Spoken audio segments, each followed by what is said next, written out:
Donc voilà, je vais vous montrer maintenant, ça va venir tout de suite, un deuxième zapping. Vous allez voir ce qui se passe dans les hôpitaux. Regardez bien les années. En haut de l'écran, ça sera noté.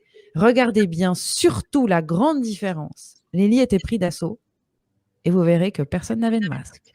Voilà, je vous laisse regarder. Moi, je connais tous les hivers à Paris, les lits de réanimation sont totalement saturés. Nous transférons des patients à Orléans, à Chartres, tous les hivers. En temps normal déjà. En temps normal. Avant la période, on n'en parlait jamais. Avant la période bien sûr, on n'en parle pas. Alors que nous, on en parle tous les jours. On demande des lits supplémentaires. Rien ne nous est accordé. M6 Info. Cette dame est arrivée ce matin à l'hôpital. Le diagnostic est posé. Elle est grippée. Ces patients vont s'ajouter aux autres patients qui se présentent habituellement aux urgences et avec un encombrement des lits d'hospitalisation. Là, on est dans une situation où l'hôpital n'a plus aucun lit d'hospitalisation. Situation inquiétante dans les services d'urgence. Une centaine d'établissements viennent de déclencher ce qu'on appelle le plan hôpital en tension. En termes simples, cela signifie qu'il n'y a plus assez de lits. Les patients sont parfois soignés à même les brancards dans les couloirs.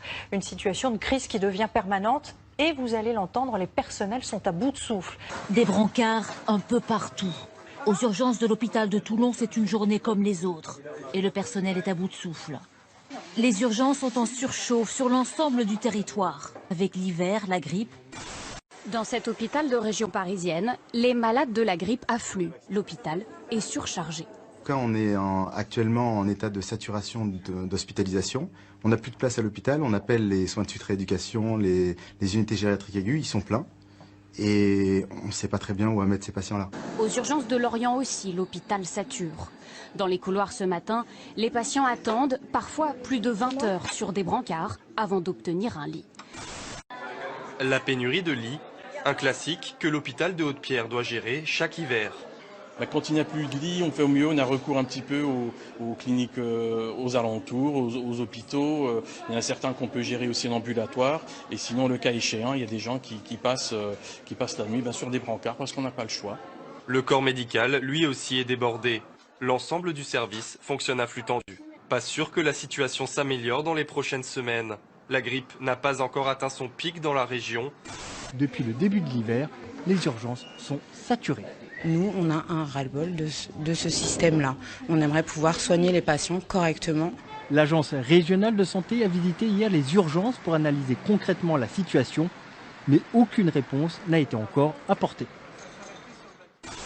Le gouvernement a mis de l'argent depuis ce début de la crise sur la table, y compris pour les professions de santé.